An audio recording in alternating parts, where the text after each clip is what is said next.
Like me, have you got a fungus gnat problem? Sounds like something you have to go and see the doctor about. Hi, Shiloh here, and today I'm giving you 8 weapons of destruction to annihilate fungus gnats. You may unknowingly import fungus gnats into your home via an infected plant or potting mix.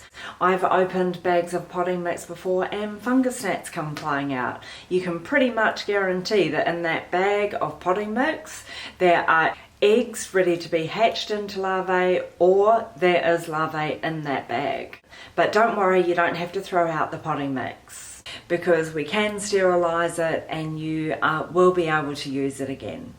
So we have to break the life cycle, and we do that by targeting the larvae and the adult fungus gnats. So let's start with the larvae. Now, larvae like to eat the roots of your plant, so if you leave this to get out of control, you're going to have very sick plants or seedlings that just are not going to take off. Your first weapon of destruction is hydrogen peroxide.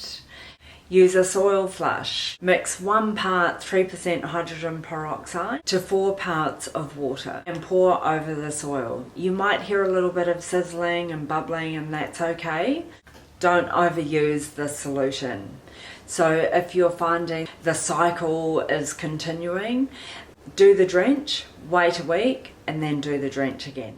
The number 2 weapon of destruction is neem oil. For a neem oil drench, you'll need 15 ml or 3 teaspoons of neem oil and 5 litres of water. Shake the solution up. You can pour that into a watering can and drench your soil just once all the way through. Another thing to note here too is once you've done your soil drench, don't then go and water your plant, because you're going to dilute the already diluted solution of neem oil. Our third weapon of destruction, mosquito bits or mosquito dunks. I really wish we could get these in Australia. You can get them, but they're really expensive. However, the main ingredient of mosquito bits is a bacteria called Bacillus thuringiensis. Woo! I got it! And more importantly, the subspecies that they use is called Israelensis. I don't know if I'm saying that right, but anyway, who cares? It's on the screen now, so you can Google it yourself. I did a bit of research and I found hydroponic stores actually sell that bacteria. You do want the Israelensis subspecies to replicate mosquito bits. And the bonus about these drenches is you can apply it to potting mix that you think is infected. So just pour your potting mix into a tub or a tote, and then pour your drench over the top, leave overnight, and then the next day you can use your potting mix as per usual and add your own amendments to it. Another thing you can do in your eradication strategy is to remove the food source. Now, fungus gnats feed on the fungus that is found in the soil. And a simple way of removing that food source is with ground cinnamon. Ground cinnamon is great. It has antifungal properties. So after you've done your drench, just do a little sprinkle on the top of cinnamon. An alternative is to use your hydrogen peroxide in a really diluted version. So mix half a teaspoon of hydrogen peroxide to 1 cup of water and put it in a spray bottle.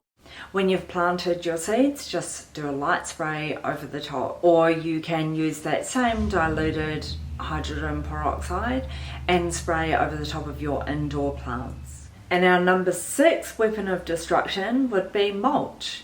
So you can get ground pumice or sand would work as well, and just form a layer on the top of your indoor plant. Mulching is a great way to trap the larvae within the soil so they can't get out, but it also doesn't allow the females to lay their eggs into the soil, so you're breaking the cycle.